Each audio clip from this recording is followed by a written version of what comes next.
HLB Conecta.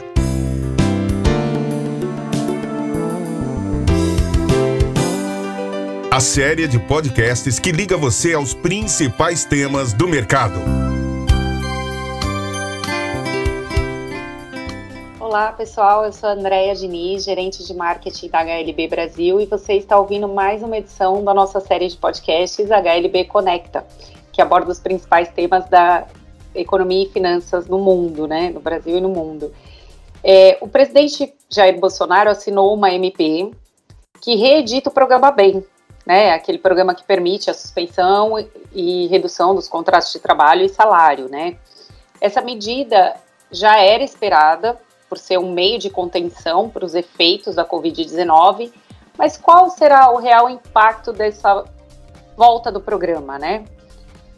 Para abordar isso, a gente chama hoje o nosso economista, Marcelo Fonseca, para falar um pouquinho com a gente sobre os impactos e as perspectivas que esse programa traz. Bom dia, Marcelo. Olá, André, tudo bem? Prazer falar com você e com todos que nos acompanham aqui no HLB Conecta. Marcelo, essa medida tomada pelo presidente, ela segue aqueles mesmos moldes da MP 936, que foi estabelecido o ano passado. Mas, segundo o Ministério da Economia, esse programa custará 10 bilhões de reais, que vai ser liberado por meio de crédito, né? E é um valor menor do que foi gasto no ano passado. Você acha que a volta desse programa nesses novos moldes terá os efeitos desejados para conter os impactos econômicos negativos do coronavírus? Sim, na verdade, é como se 2020 não tivesse acabado. Houve uma interrupção no programa, mas houve uma segunda onda da pandemia, vamos colocar, parece que não era esperada pelos técnicos do governo, até porque é difícil mensurar esse tipo de coisa, mas veio a segunda onda muito violenta e o governo, então, de novo, se depara com um problema na economia, de fechamento de comércio, fechamento de restaurante, comércio de rua, enfim, hotéis, todos os setores que sentem o distanciamento social. O governo, então, segue a mesma fórmula, propondo redução de jornada, com compensação via auxílio-desemprego, com suas proporcionalidades, e também a própria interrupção da jornada de trabalho, além de, se não me engano, o governo autorizou que o FGTS seja recolhido daqui a 4 meses, seja postergado para ser recolhido só em setembro, o FGTS a partir de abril, se não me engano. Seria um tipo de juro e multa e também antecipação de férias, enfim, uma série de medidas para desafogar o empresário e, de certa forma, manter também o emprego do trabalhador, porque ele acaba recebendo uma espécie de estabilidade no emprego.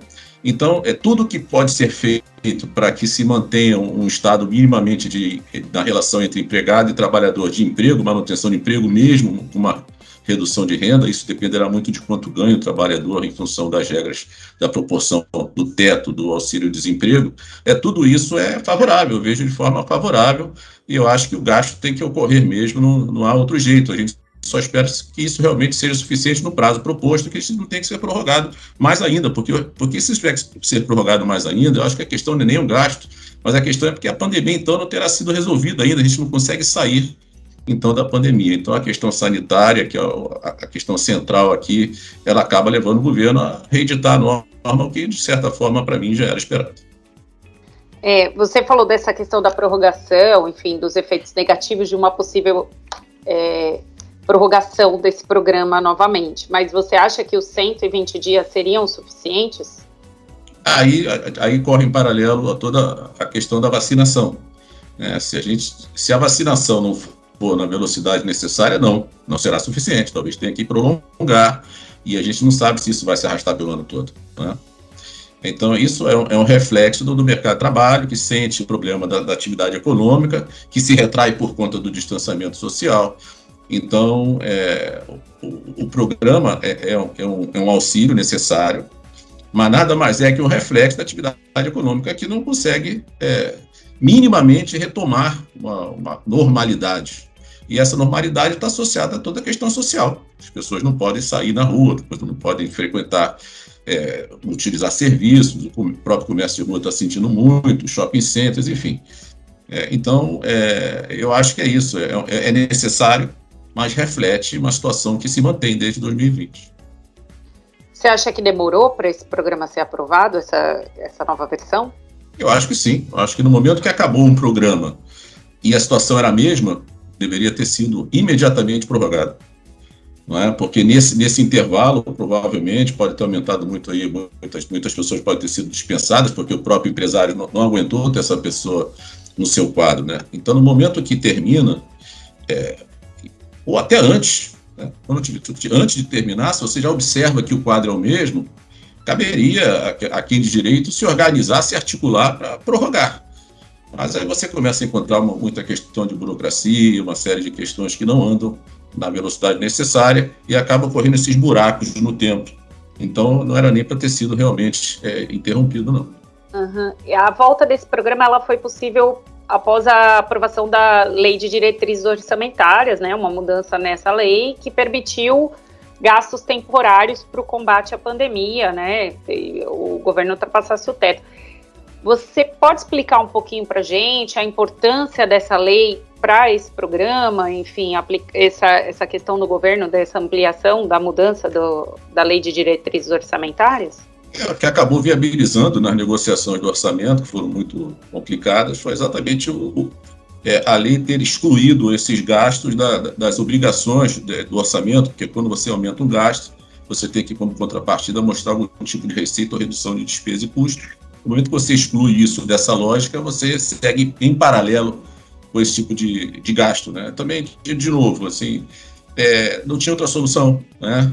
Porque como existe a lei do teto de gastos, onde você só pode aumentar os gastos com base na inflação do ano anterior, ou seja, não existe aumento real de gastos por lei. Mas não tem, assim, mesmo que o Brasil não tivesse tido a pandemia, já estava muito difícil manter o teto de gastos por conta das despesas obrigatórias, que são 90%, alguma coisa assim, do orçamento. As discricionárias são muito pouco, né? Então, o próprio crescimento disso orgânico já estava difícil antes da pandemia, daí a necessidade das reformas, né? As reformas estavam sendo discutidas por conta exatamente da sustentabilidade do teto. Aí veio a reforma da Previdência, aí depois teria que vir a reforma administrativa. Mas aí começa a pandemia e, de certa forma, essa discussão fica de lado, quando ela deveria ter ficado cada vez mais latente, mais relevante, mas acaba ficando de lado. Né? Então, não tinha jeito. Então, a única forma de não romper o teto é botar por fora. Isso não vai entrar na regra de que você tem que propor algum tipo de aumento de receita ou redução de custo. Então, foi a forma que se encontrou para viabilizar tanto o bem como o Pronamp. A gente vê que essa volta do programa ela vai ser benéfica, principalmente para os setores mais atingidos pela pandemia, como você comentou, comércio, bares, restaurantes, mas ela é favorável para os dois lados? Ela é favorável para o colaborador e para o empresário, na sua opinião? Andréia, se o empresário fica entre ingressar no plano e dispensar, é melhor ingressar no plano, ter uma redução temporária ou suspensão, seja o que for, uma redução com algum tipo de 50% e a diferença é como uma proporção também de 50% do teto de gastos do auxílio-desemprego, mas é melhor do que estar desempregado. Então, sim, eu entendo que eu não vejo uma solução diferente dessa, porque o governo, por um lado, ele está dando essa flexibilização e, de certa forma, fazendo alguma contrapartida com o auxílio-desemprego, e, por outro lado, ele tem o Pronamp também, que ele acaba auxiliando a empresa com financiamento longo, a custo baixo, coisa que normalmente o empresário brasileiro não tem, não é? Mas o que a gente vai ver após isso tudo, apesar de que isso vai servir para que as empresas consigam sobreviver, mas vai ter um endividamento posterior que deverá ser compensado por algum tipo de crescimento econômico razoável, não é? Mas a gente já não vinha crescendo antes da pandemia, não é?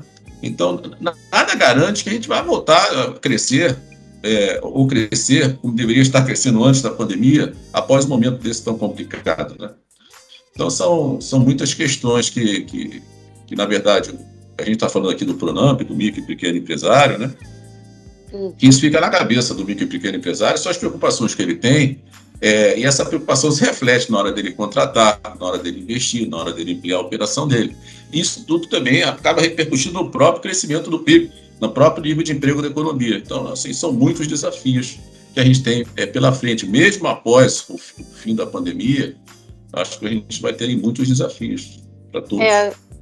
Você comentou bem sobre o Pronamp, era até minha última pergunta, essa questão, mas eu queria ver com você também, você acha que isso, a longo prazo, além de atrapalhar, enfim, essa questão dos investimentos, essa redução de crédito para pessoa física também vai ter esse impacto na economia? Porque a gente tem visto bastante matéria falando sobre isso. Redução de crédito para pessoa física? Isso. Olha, além dessa ampliação, eu vi que há uma ampliação para as empresas, mas também essa questão de redução de crédito para pessoa física e tudo mais. Você falou sobre essa questão de investimentos e além da redução de crédito, qual seria a opção para alavancar a economia? Se você vê que a população também já está sem essa disponibilidade de crédito, tem a disponibilidade de crédito para o empresário, mas ele vai pensar a longo prazo, ele vai ter essa dificuldade de restabelecer. Como que você vê uma saída possível para esse cenário a médio e longo prazo? Eu vejo uma saída assim, que eu já vi até antes, na verdade, eu sempre achei que o Brasil voltará a crescer quando o Estado, e quando eu falo Estado aqui, eu falo de setor público, recuperar sua capacidade de investir em infraestrutura, saúde, saneamento, transportes, né? Isso não só vai aumentar a qualidade de vida das pessoas, vai aumentar a produtividade dos negócios, como ele vai também girar a economia. O fato é que o Brasil não cresce porque o setor público perdeu a capacidade de investir, né? Então, no momento que o setor público recupera de uma forma, vamos imaginar assim, grandiosa a sua capacidade de investimento, eu não tenho dúvida nenhuma que esse é o problema da economia brasileira. Mas eu não estou falando de um Estado forte, né? Assim, eu estou falando de um Estado que tem condições de investir. Se o Estado tem condições de investir, um Estado enxuto e eficiente, é disso que eu estou falando. E para isso a gente precisa fazer algumas reformas, né? Então, eu não imagino que exista crescimento econômico só com investimento privado. O investimento privado vai acompanhar o investimento público, porque não adianta nada o empresário abrir uma fábrica se não tem uma linha de ônibus chegando até essa fábrica, se não tem um hospital perto da casa dos seus colaboradores. Então, assim, é isso tudo que eu estou falando. Não dá para fazer tudo sozinho no setor privado. O setor privado ele vai onde tem uma infraestrutura mínima. Essa infraestrutura mínima já está totalmente depreciada. E o nível de investimento do setor público do Brasil não está repondo nem depreciação. Então, não é questão de Estado forte, não é essa questão que está se falando muito aí, até por conta do plano do Biden nos Estados Unidos, né?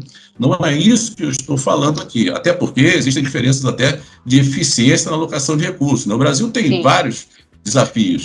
Um é gerar recursos para fazer investimento, e outro é fazer de forma eficiente, que não adianta nada sobrar recursos para fazer um palacete lá, um tribunal qualquer, não é? Então, assim, você tem que ser eficiente na alocação de recursos. Então, são vários desafios. Primeiro é sobrar os recursos, e isso não necessariamente vai ser através de aumento de impostos, a carga já é muito alta, né?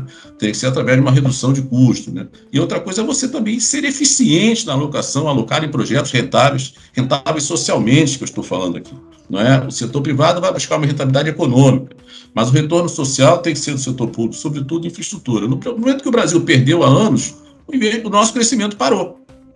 Se você observar, ele está junto ali. Perdeu a capacidade de investir, já vai tudo para baixo. Aí ficam esses ciclos de crescimento e queda, crescimento e queda. Isso também, vamos voltar aqui ao micro e pequeno empresário, isso é muito ruim para o micro e pequeno empresário. Cresce 3%, cai 2%, fica vários anos crescendo 1%. Véspera de eleição, cresce 7%. Aí a gente já sabe que era para eleição, aí depois cai 3%. Assim, não dá para trabalhar assim, porque isso impacta na decisão de investimento. Porque a decisão de investimento é uma decisão de médio e longo prazo. E quando ele observa esse ciclo, ele, não vou investir aqui. Não é? Então, é esse tipo de situação que eu acho que, no meu entendimento, se eu tivesse... que é difícil você capturar, é igual uma pessoa doente, é difícil você capturar. Tem várias questões que levam uma pessoa a ficar gripada, né? Mas se eu tivesse que capturar, respondendo a sua pergunta, o que poderia ser uma solução para esse imbróglio todo, é a capacidade do setor público de voltar a investir, sobretudo em saúde, saneamento, infraestrutura de transporte. Isso é o que eu acho que a gente perdeu totalmente, essa capacidade. E no momento que a gente perde, eu não espero que o setor privado vá cobrir isso, até porque não é papel dele, em nenhum lugar do mundo. Em nenhum lugar do mundo é. Por que aqui vai ser diferente, né? Então, respondendo a sua pergunta de forma longa, eu veria, se eu tivesse que capturar a solução por um elemento, existem vários elementos, é claro, Mas no momento que você captura esse elemento, você começa a melhorar outros elementos. Mas se você começa a ter condição de investir em educação, você vai ter uma produtividade melhor daquela pessoa que está estudando lá, quando ele estiver formado, e por aí vai. Então, e você começa a investir também em locais menos favorecidos, vai diminuir a violência humana, a criminalidade. Então, tem uma série de questões que são subprodutos de toda uma questão maior, que é perda total da capacidade de investimento do setor público. Então, eu vejo dessa forma. E que só reformas vão resolver, né? São várias. Eu acho que são várias, mas assim, o Brasil tem muita dificuldade de fazer reforma, muita dificuldade. Elas demoram muito, elas às vezes não vêm 100%, vem uma parte só. É muito difícil fazer reforma no Brasil. Então, eu acho que esse problema, só que está se agravando, a situação está se agravando. Mas, assim, reforma no Brasil é um problema muito sério da gente conseguir avançar. Marcelo, eu queria mais uma vez agradecer a sua presença. É sempre enriquecedor falar com você. Eu acredito que os nossos ouvintes gostam muito. Eu queria agradecer quem está nos ouvindo e até breve e até o próximo podcast. Eu que agradeço a oportunidade aqui de falar com vocês, falar com todos que nos acompanham. Estou à disposição de todos. Bom dia, boa tarde, boa noite. Muito obrigada e até a próxima. Até a próxima. Tchau, tchau. Tchau, tchau. Você ouviu HLB Conecta. Obrigado pela audiência e até a próxima edição. HLB Conecta, a série de podcasts que liga você aos principais temas do mercado.